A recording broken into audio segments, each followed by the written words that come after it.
Netflix is about to change the way that we consume WWE forever. WWE's flagship show, Monday Night Raw, is going to be going from broadcasted television over to Netflix streaming platform in January of 2025. So Raw is now going to have a brand new intro theme song, something like this. Forever. It's so weird, isn't it? It's gonna be wild. The deal is said to be worth over $5 billion with a B, big ol' B, not a D, but the big ol' B, and it's going to be for a 10-year deal. Netflix also has the ability, apparently, to be able to opt out of the deal after the first 5 years, but if they wanna do an extension, they can extend the deal for an additional 10 years. So whatever Netflix wants at this point. One of the craziest things to think about is how WWE Raw has been on broadcasted television for 31 years, and it is going to be going away to a streaming platform. That's where we are. That's how old Matt is now. That's scary. Now, Triple H did have comments regarding this. WWE has had their press releases, and I want to go through all of this and talk about how WWE really is about to change. And we're already seeing a lot of these changes happening today on Raw, with the way it is produced, with the way it is shot, with the way they are doing storytelling, behind the scenes documentary, the new one that's coming out for WrestleMania 40. There's a lot of stuff that's going to happen, and a lot of stuff is going to be done through Netflix, and it's going to impact the way I think fans watch, consume WWE content. Triple H went on the Pat McAfee show, and he had some interesting things to talk about because they were really hammering home this whole Netflix deal itself. So Triple H said on Pat McAfee show, quote, "When we're not thinking about business at hand now, we're thinking about those moments. So in the fall, as the shows shift around, and once we get to Netflix, Netflix is a completely different animal. It's a streaming service. How are commercials going to work? How are breaks going to work? What's the length of time? What are the restrictions? And what are not the restrictions?" This in itself is interesting because this is what I think a lot of fans, including myself, have really been wondering. What's it going to look and feel and sound like? What are the restrictions? What are commercials gonna be? Are we going to get commercials? Are we going to get WWE branded commercials, ads put in there in between matches instead of traditional television advertising? We know that Netflix is going to be adding and is adding in more commercials. So are other streaming platforms, so that you're paying more premiums to get no ads, but it just keeps going up, and it turns into the price of cable at this point, which we will talk about more. But how are commercials going to work in itself? Are we going to do a 15-minute match and 3 minutes in, we cut to commercial and it's an advertisement for Money in the Bank or SummerSlam? Maybe, because that's what we do with the PLEs, right? We just get WWE branded commercial. Could be that, could be WWE branded commercials that are tied in with Netflix, just keeping you on the platform. Triple H continued to say that, quote, "The ability to be live globally, the ability to have everything seen all at once everywhere, it's a game-changing moment. And I think in many ways, not to disparage other partners because we want to be everywhere, but that's sort of where the world is heading, right, is streaming services." And we got to remember too, WWE was at the forefront, leading the charge when it comes to streaming sports live content with the WWE network when it originally launched. And then we did see other platforms pop up after that.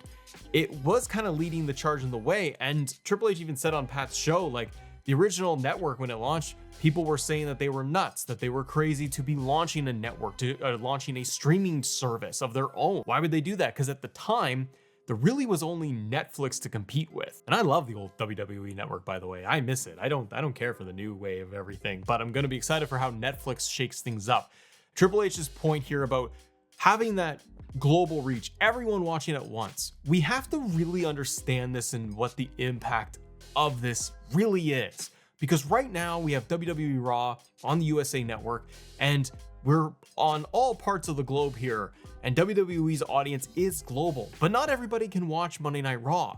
Not everybody watches Raw at the exact same time, and not everybody just consumes Raw in the same way. Some people just watch the social media posts. Some people just watch stuff on YouTube. Being able to have it on Netflix changes the way that they're going to be able to reach and talk to their audience, talk to their fans, and showcase their product. And it's going to be really, really different, I think. And their reach is only going to get bigger. And looking more deeply into like what's going on with this entire deal itself, Yahoo News also had an article they had posted about it, saying, talking about how it will all work in terms of the audience. Matt here. Hi, I live in Canada, so I'll talk a little bit about how we consume WWE. We all different here in the north, you know. We go get our teamies and then we go sit in our igloos. It's June. Oh yeah, it's almost July, but you know it's freezing outside. It's actually not. It's quite boiling hot. I don't like it. Yahoo News did talk about all of this, saying, quote, viewers outside of the United States will be able to watch weekly WWE shows and live events on the streamer, including pay-per-view specials such as WrestleMania, the PLEs. Come on, Yahoo. SummerSlam and the Royal Rumble. WWE says that the deal will affect fans in the US, Canada, UK, and Latin America first before expanding to other territories later on. On WWE's corporate site, they had this write-up saying, likewise for the agreement with Netflix, will also become the house of all WWE shows and specials outside of the US, like we talked about, inclusive of Raw and WWE's other weekly shows, SmackDown and NXT, as well as the company's premium live events, WrestleMania, SummerSlam, Royal Rumble, as mentioned. WWE's award-winning documentaries, original series, and forthcoming projects will also be available on Netflix internationally beginning in 2025. Now, what does this mean for someone like me who lives in Canada? Or maybe you're in the UK. This means a lot. This means a lot of changes. So right now, if you don't know, then you live in another country, so you don't care. But in Canada, we don't have the WWE network. So the way we watch WWE, you gotta get it through like your cable provider, or you can buy it as a standalone service through the cable provider. And so you would pay extra. So for example, Matt, I've got TV, I got traditional TV in here because it was cheaper to get the internet that way. But I use regular TV just to watch WWE and stream sports and news. That's been the odd shows for live stuff. Like that's about it. Everything else in the house we stream. But to do this, the WWE package itself is almost like $20 a month on its own, on top of what I pay for cable and internet. And so it's kind of, they gotcha. You can get just the app. It's like you can get just WWE service through the sports app, and it will still be like $15, $20 almost. You get PLEs, you get Raw, SmackDown, NXT, you get everything. So it's kind of good on its own, but for traditional TV watching WWE experience, you're paying that extra to get the WWE network essentially in the PLEs. And then broadcasted television, we just watch NXT, SmackDown, Raw as normal. But this does mean savings. We already have Netflix. We already watch Netflix. The kids watch Netflix. We got Netflix in the house like crazy. So to be able to get rid of that extra membership, migrate everything to Netflix is not only savings because I'm already spending that money every month with Netflix anyways, it's going to change just things for the better for someone like me watching WWE, consuming the content because it's all in one spot. Instead of having to get the multiple subscription services, I get it all there on Netflix, which I personally really do like. And in the US, you would have it all on Peacock, right? For all the PLEs. So it's splitting all these services. They get to mash it all in one. And I know SmackDown has the deal now with USA. SmackDown will be on USA, and CW has NXT going on next. But I say that I'm gonna be able to save money, and why this all kind of changes things for WWE and Netflix. We think about, okay, I'm gonna be able to save money now because I'm not paying for these other memberships and stuff. We don't know that for sure. We don't know what the pricing structure is going to be. We know that as people that have Netflix in the home, that prices for Netflix just keep going up. I can't imagine it stays at about that $20 mark. I really do think that they will turn around and be like, okay, it's $5, maybe even $10 more to get the live sports content, which would include WWE and anything else Netflix wants to add in there for live content. So how does this change WWE forever in terms of the product and what we see on a week-to-week basis watching Raw? I think that, and I alluded to this earlier, I think we already see some of these changes in terms of TV production. Let's talk about that for a second. Under Triple H and the new production team and everything, Kevin Dunn is gone. We don't get the crazy camera angles anymore. We just get Matt's crazy camera angles over here.